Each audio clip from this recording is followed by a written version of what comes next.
tonight the topic is Nineveh. And so I thought I would start out with some obvious things regarding Nineveh. It was a significant city. If it wasn't, why would we be talking about Nineveh in 2026, right?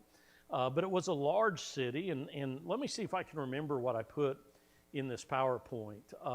Not preaching full time. Oh, and I didn't give an update with me, I guess. I decided it was time for someone else to step in the full-time preaching role in Joplin a number of years ago. I'm now one of the elders there, so I'm glutton for punishment. But I haven't been preaching full-time for about 6 years now. Fill in at times, but I went back into banking. That was the only other thing I had known before. And I'm currently at Southwest Missouri Bank in Joplin, do home loans. That's what I did way back when. And so it's a good position, good place to work, and so I'm enjoying that. So, okay, so sorry, back to this. Not preaching full time. The thing I struggle with a little bit is remembering when to hit the button. So if I get off sequence, Amy, just holler at me. But we find, I'm going to go back a little bit. Is this, yeah. So we find several places, of course, in the scriptures where we find Nineveh mentioned. In the book of Jonah, in Jonah chapter 1, verse 2, God describes Nineveh as a great city. And so we know it was a significant city. In Jonah chapter 4, in verse 11, we get a little bit of an indication of the population. Because when God is talking to Jonah about his lack of compassion for the people in the city, of course, they repent at his preaching. If I can get over there to Jonah here. There we go. In Jonah chapter 4 and verse 11, we see that God says, Should not I pity Nineveh, the great city in which there are more than 120,000 persons? And so, in that day and age, that's a significant city. I don't know what the average would have been amongst the towns and villages, but that's very, very large. Even if you took that population and brought it into our area, it's going to be very, very large. It would be the largest thing in this region until you get to Tulsa, going west, and Springfield headed east. And so it was a very large, insignificant city. It was an influential city. It became the capital city of the Assyrian Empire. So it was a city of a powerful people. It was the city of a ruthless people. These people were very, very ruthless and very cruel, the Assyrians. And we do see that Nineveh plays an important role in the Bible. In its ruins have provided important archaeological and historical evidence, artifacts that support the Bible message. And I'll touch on a little bit of that as we go. But now that we've recognized some of the obvious things about Nineveh, let me tell you some things I do not know about Nineveh. And folks that have more knowledge and have dug deeper may know these things. I do not. I'm not sure of Nineveh's beginning. I don't know when Nineveh got started, but it is a very, very ancient city. It is currently located within the city of Mosul in northern Iraq. And we know that was the location of a lot of activity in our conflict with Iraq and with ISIS. And unfortunately, ISIS damaged some of those historical sites and the artifacts for their own reasonings and motivations. And they did damage a mosque that was in the ancient city, that was located where the ancient city of Nineveh was. But I don't know how much extensive damage they did or did not do in Nineveh, but I know they did some. But it does, the city has the potential of being a very, very old city because of its location in Iraq, in that general Mesopotamia region. And when we look back in the beginning of things at the creation, that's where civilization began, with the creation was in that Mesopotamian region. So it has the potential to be very, very ancient. But when and how and why it rose in size and prominence, I just can't tell you the details there. But we do know that it grew extensively and became a very, very prominent city. And also with that, now I know there's information out there. I didn't want to dig into the details for the sake of the lesson tonight, but I don't have the details on the rise of the Assyrian people, the rise of the Assyrians as an empire, and exactly how they developed that power. But that was a new concept when you come to the biblical days and you look at the times of the prophets. Usually there were regional powers, and there were conflicts and power struggles and things within these regions. And we see a number of passages going back in Genesis and other places where you have these regional kings. And sometimes you have alliances amongst these kings. But with the Assyrians, we see a new concept. We see domination, and we see extensive expansion of the kingdom and the conquering of lots and lots of people. Now, they're not the last to do it, but they were the ones that kind of set that trail. And so in the Bible with Nineveh, what books in the Bible do we find Nineveh? Of course, Jonah, because Jonah is told by God to go and proclaim a message in the city of Nineveh. God describes it as a wicked city at that particular time. And Jonah was excited, said, great, and let's go, right? We know the story of Jonah. He did not want to go to Nineveh. He did not want to deliver a message to the Assyrians, to the extent that what was he willing to do? Yeah, he was willing to go the other direction, about as far as he could at that particular time. And we know how that ended up in the story of Jonah. Where else is Nineveh mentioned in the Bible? There's another book, one of the minor prophets, where Nineveh is the focal point of the book. It's one that we hardly ever think about and reference very often at all, but any ideas?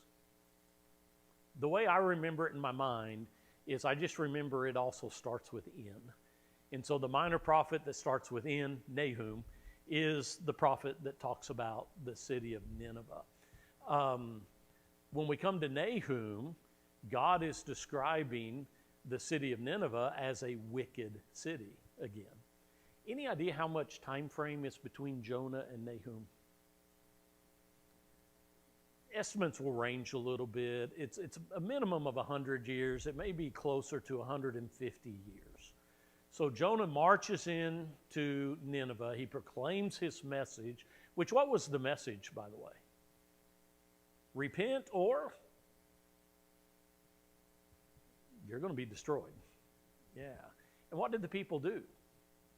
In my mind, surprisingly, they repented wholeheartedly. Have you ever wondered why? Why did they respond that way to Jonah? And that's not the purpose of this particular lesson tonight, but it's food for thought, for some study or some thoughts or looking into.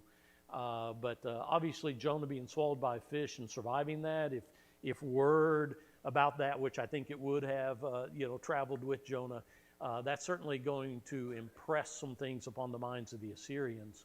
Also, they were an idolatrous people. They had a system of false gods. One was a fish god, by the way. So if someone marched into town that had been swallowed by a fish, spit out on land and survived, that's going to carry some extra weight with them, perhaps. Also, it has been suggested, I don't know if it's the case or not, that God certainly could have done some preparatory work. There's some indications maybe there was an earthquake that rattled, literally, the Assyrians prior to Jonah arriving. I don't know. But whatever the case and whatever the factors, it had a strong, strong impact on the Assyrians, and they listened and they repented. But unfortunately, they didn't stay with it long term, because by the time Nahum is delivering his message, what the message is about Nineveh, it's not to Nineveh. It's not that Nahum was delivering this message to the people of Nineveh as a warning to them, kind of repeating Jonah's message. It's delivered to God's people as a message of encouragement to them, because Nahum is saying these wicked and oppressive Assyrians, God's going to deal with them. You're going to be spared from them. Now, who was not spared amongst God's people from the Assyrians? You remember once they established the promised land, They establish a king. Saul's the first king, then David, then Solomon.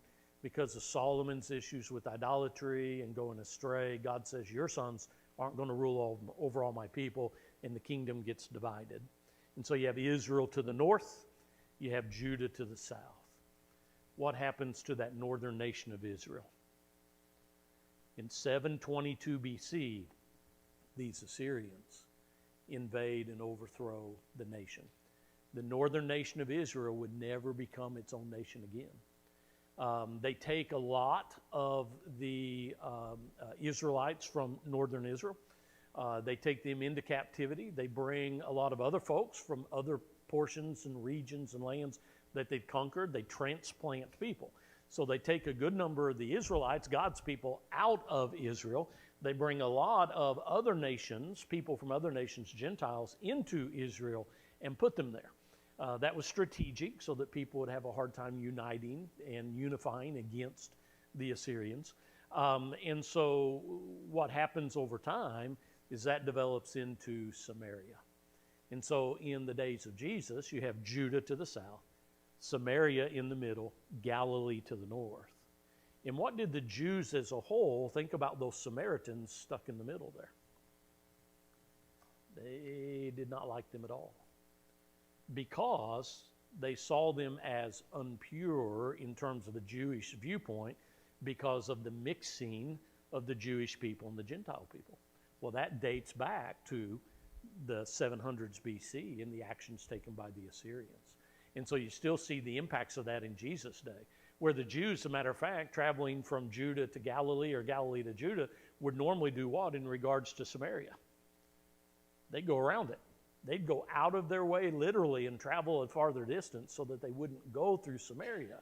So in John chapter 4, when Jesus and his early disciples are traveling through Samaria, that was unusual. When they stop at Jacob's well, that was within Samaria, and the conversation takes place between Jesus and the Samaritan woman, that was very, very unusual. That's why the apostles reacted the way they did. They were shocked that that conversation was taking place. That dates way back to the events that are happening with the Assyrians. Now, Zephaniah is another book. Zephaniah as a whole is God pronouncing judgment against a whole number of nations. And Nineveh gets named as a city that's going to be destroyed and be desolate in the book of Zephaniah.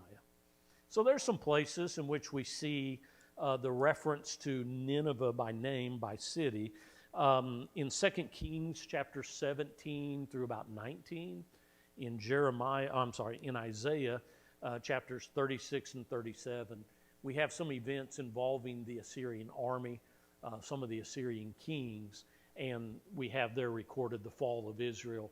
But when they conquered Israel, they weren't satisfied. The Assyrian army headed on south into Judah with intents of doing much more conquering. And I'll talk about that more in just a moment. So if you do want to read up on the details, 2 Kings 17, 18, 19, Isaiah 36, 37 are good chapters to go to and seeing. And there's more than that, but those are some where there's really some emphasis on the interaction with the Assyrians. What would eventually happen to Nineveh? Do you remember? What would happen to the Assyrians, I should say? They don't stay in power forever, and eventually they're going to fall. The city of Nineveh gets destroyed in 612 BC. It gets conquered and just annihilated, destroyed, and that's by the Babylonians. So the Babylonians are rising to power, and they're becoming the rival power to the Assyrians. It would be like world powers today. It would be as if we were talking about the United States and China, let's say. That's kind of the context in the ancient world of the Assyrians and the Babylonians. The thing is, they're really close to each other. And so you have the Babylonians. Those are the ancestors to the Iraqis. They're eventually going to fall to the Persians, who are the ancestors to the Iranians. But prior to that, you have the Assyrians. And so you have the Babylonians rising in power. They become that rival. They're doing battle against the Assyrians. Nineveh falls in 612. Now, that's not the end of the Assyrians, though. That's the end of them having Nineveh as their capital. They retreat. They regroup and they continue to fight. And so there's more battles that take place between the Babylonians and the Assyrians. Eventually, in 606 BC, there's a tremendously significant battle that takes place at Carchemish. And that's the one that decides who's going to be the dominant power. It's either going to be the Babylonians or it's going to be the Assyrians. The Babylonians win. Interestingly, in this context, we find that Pharaoh Necho of the Egyptians is headed to Carchemish. They are going to support the Assyrians, not the Babylonians. And Josiah, king of Judah, who was an outstanding king, one of the really good kings that was faithful to God, and it's during his rule that they find the law in the temple because they're refurbishing the temple, cleaning out the temple that had been just neglected. And then they have that law read and realize, oh, we have not been doing what we're supposed to be doing. And so he started making changes and tearing down the high places and burning those places, instituting change to return people to God's ways. And for some reason, and I don't know why, he went out to do battle against Pharaoh Necho when the Egyptians were headed to Carchemish. And I don't know the details of that. Someone else would smarter than me, may know a lot more about that. But he was interfering with the Egyptians. Maybe he's trying to help turn the tide at Carchemish. Maybe he's more supportive of the Babylonians and Assyrians, perhaps. After all, they've seen what the Assyrians did to northern Israel. But Josiah was killed in that battle. And so one of the last good kings, now there's going to be Hezekiah later who does well, but a very, very good king was lost in that battle. And that's all still in the context of the struggle for power involving the Babylonians and the Assyrians. And so that's 2 Kings 23, by the way, if you want to read some of those details. Now I'm going to try something here, and we're going to see if this works. You'll probably have to click the link for me. This is a link to a YouTube video. I have the link on the screen. If you go to YouTube and just do the search, Bible Evidence Unearthed at Nineveh, this video is worth watching. It's about 30 minutes long, and I really recommend watching it. It may give us a commercial to start with. Now, we're not going to watch the whole thing, but if you can start the video, let me see where I want to start this, at the 1 minute and 59 seconds. I want us to see just a short clip here. We'll only do about a minute's worth. But if it will play, this will give us some interesting information. There's our commercial. So hopefully now, again, at a minute 59, if you can get us there and then start that. We'll go to 2 minutes and 19 seconds, or 3 minutes and 19 seconds. Sorry.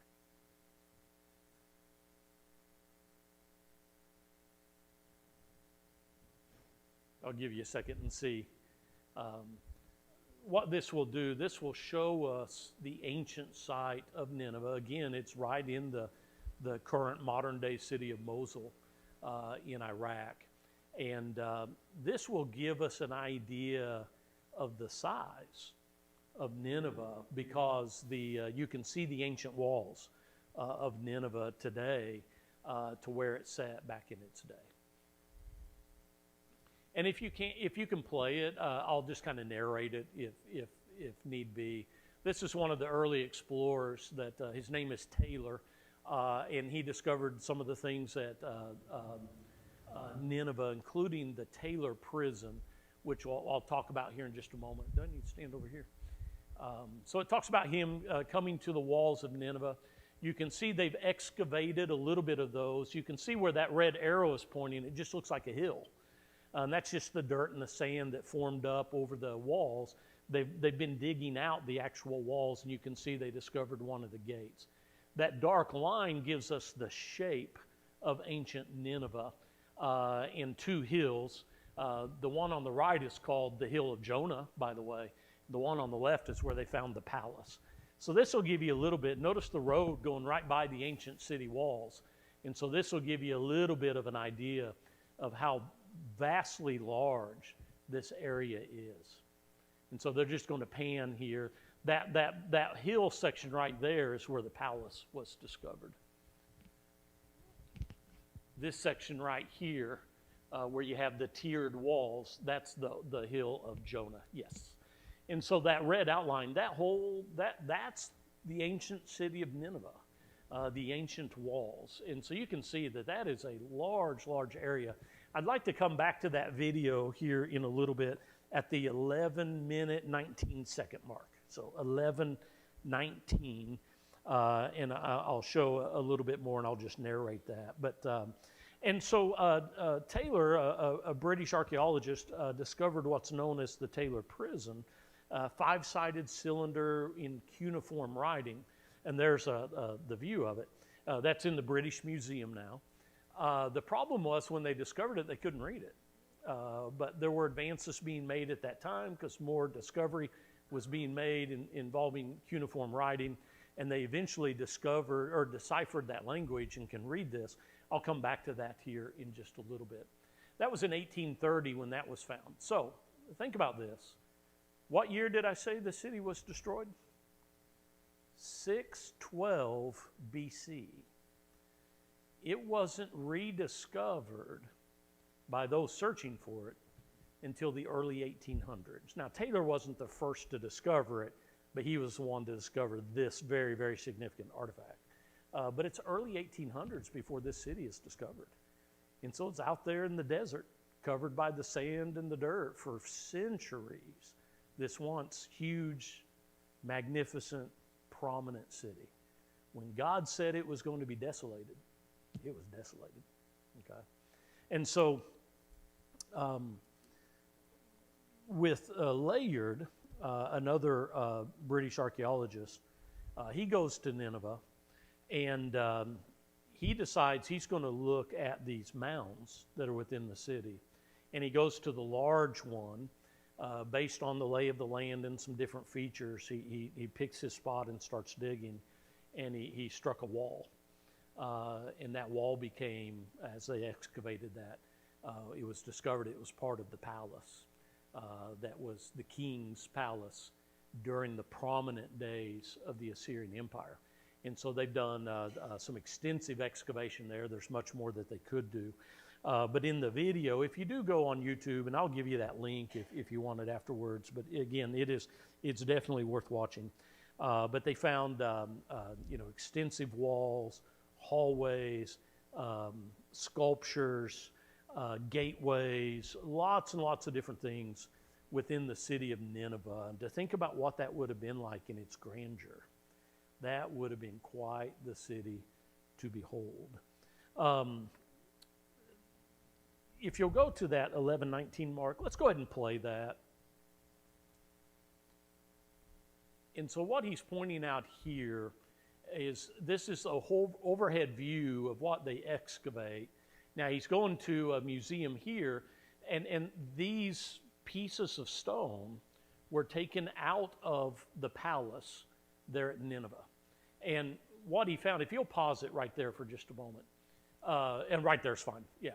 What he found was in this extensive palace, huge palace, ornate, very decorated, that there were these long hallways, and there would be these figures that were like a man and a bull combination, and that would go back to their false deities, and those would line the hallway, and then they'd find another passageway, and eventually it led to a showroom. And inside the showroom is where these panels were taken out of. And so what we see here depicted in the showroom is Sennacherib.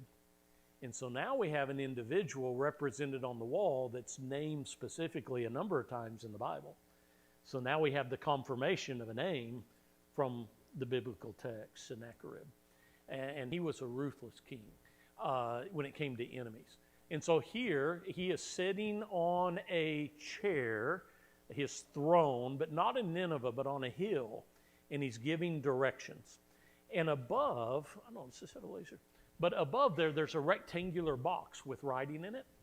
And so once they deciphered that, It is, and matter of fact, if you go ahead and play the video, I think it gives a text of what's on that.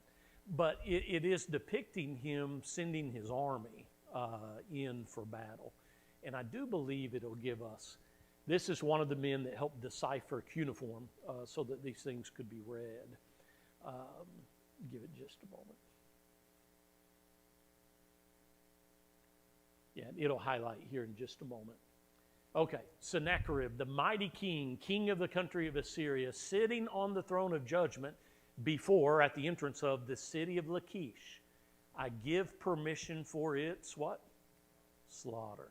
That's what that says on that wall panel that they took out of the showroom. Well, Lachish is in Judah, not in Israel. When the Assyrians came into Israel and conquered it, took them captive, they just turned their attention south and they headed on into Judah. Assyrian records found in the palace indicate that they overthrew 46 Judean cities that were fortified, the main cities. Now, there were other villages and smaller towns that they would have captured as well, but 46 cities. They were doing a lot of damage in Judah. Guess where they were headed?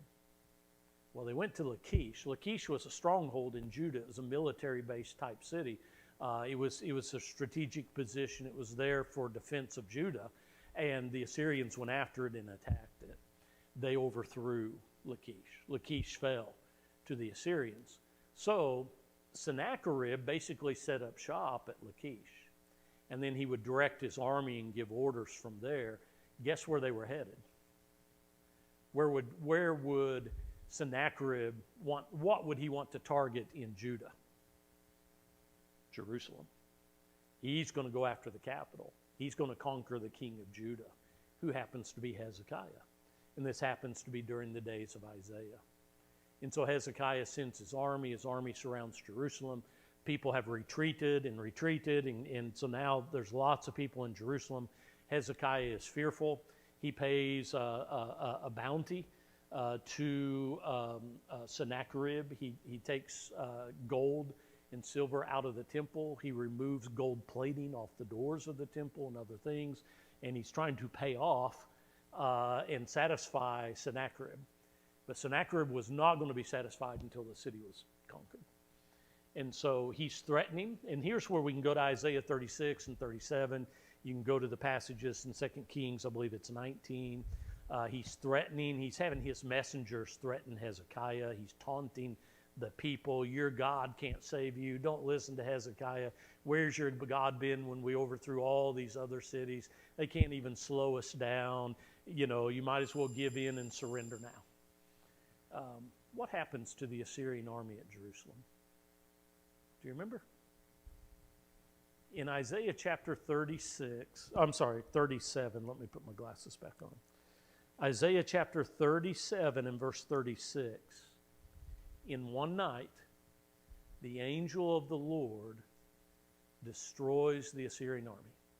185,000 soldiers died in a single night. The people in Jerusalem, they wake up the next morning and look, and there's nothing but dead bodies where the soldiers were. So Sennacherib goes back to Nineveh. He leaves Judah altogether. He leaves Lachish. He leaves Judah altogether. Goes back to Nineveh. A couple things that I want to point out. These are panels that came off of that same wall in the showroom in Nineveh. But Lachish is the crowning moment for Sennacherib, not Jerusalem. And I am 100% confident he would have loved the carvings in that room to tell the story of the conquest of Jerusalem, not Lachish.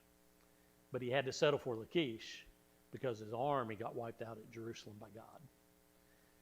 To show how ruthless the Assyrians were, this is gross. On the left, that is depicting them putting God's people on skewers. They would put them on skewers, and then their soldiers would hold them up and march with dead bodies above them.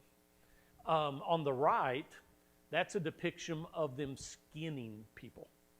They would flay the skin off of their victims. If you'll look, there are children in that depiction. And scholars debate two ideas here. That may be Assyrian children that are watching this, so they can see how strong and powerful the army is and what they get to be a part of eventually, and here's how you treat your enemies. I personally don't think that's the case, because I don't think they're going to march approximately 500 miles with their kids with them. I think it's Israelite children being forced to watch as a warning. You do not mess with the Assyrians, because here's what we'll do to you. Ruthless, ruthless people. And that's why God eventually said, enough. So we have, in 2 Kings 18, Sennacherib, Lachish, Hezekiah, and Jerusalem, all named in that passage. That panel inside that showroom, name all of those. So the archaeological finding in the 1800s in the ruins of Nineveh line up perfectly with the biblical text. The Taylor Prison that's in the British Museum has the conquest of Sennacherib as he made his way through Israel and Judah and named cities. And on that prism it says he has Hezekiah, quote, caged like a bird in Jerusalem. But then the record goes silent regarding Jerusalem, and he never explains why he didn't take the city. It documents his return to Nineveh, which about 20 years later, as God predicted, by the way, he's killed by his own people. He's actually killed by his own sons in Nineveh. And so here we have a lot of biblical evidence that comes out of the ancient ruins of Nineveh that line very, very much with the biblical record and provides a great deal of support. I know we're out of time. I know I did all the talking, but any thoughts, comments?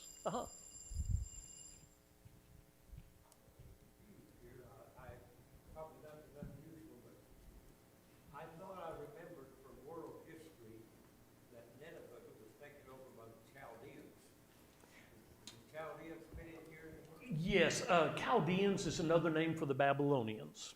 And you'll find in the scriptures they get called by both names too. I'm glad you brought that up. I didn't think about that. But yeah, the Chaldeans is another way of referencing the Babylonians.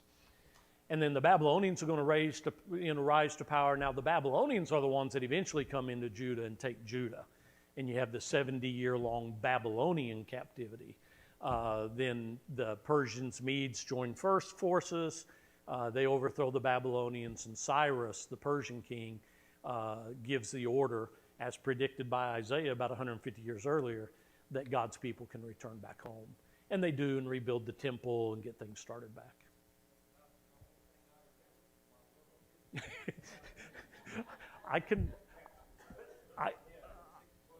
6:12. Yep, I can relate to that. Good question. I'm sorry?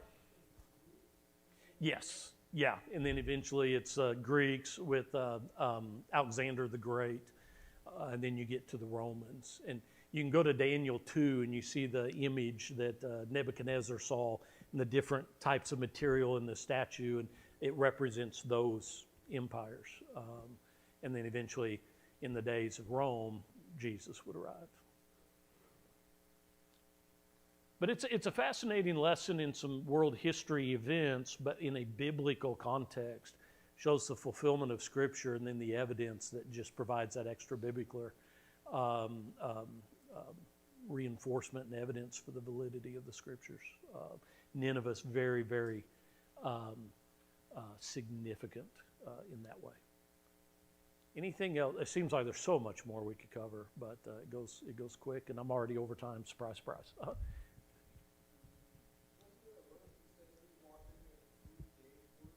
Oh, yes, I'm sorry. I actually had that in my notes and skipped right over it. Nineveh was described as a 3 days journey in breadth. Now, within those city walls, that's not going to be a 3 days journey. Now, that's large in those city walls. But Nineveh would have had communities. That's just the inner walls of Nineveh. And they would have had communities, what we'd call them suburbs, that would have been through that region. And the thought is, and I think that's probably the case, that when it's talking about Nineveh, it's talking about the region of Nineveh, not just the wall, within the walls of Nineveh.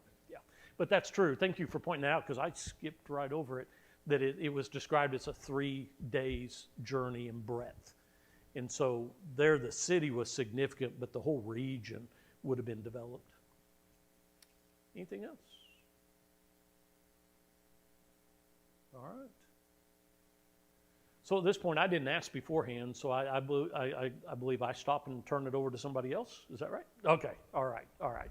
I'm sure Zane told me that when he first asked me to come over, but I don't remember those things well. So, yes. Oh, the link. Yeah, can you put the page, the screen with the link back on there? While you're on YouTube, I highly recommend you watch that full video. It's very, very good. He'll provide details that I just didn't have time to put in. But while you're there, look, he has some other series, some other videos on other topics and biblical sites. It's some very interesting information. Well, I will be quiet, just at least for a moment anyway. But thank you again for the invite and having me over. And I've enjoyed talking about Nineveh this evening.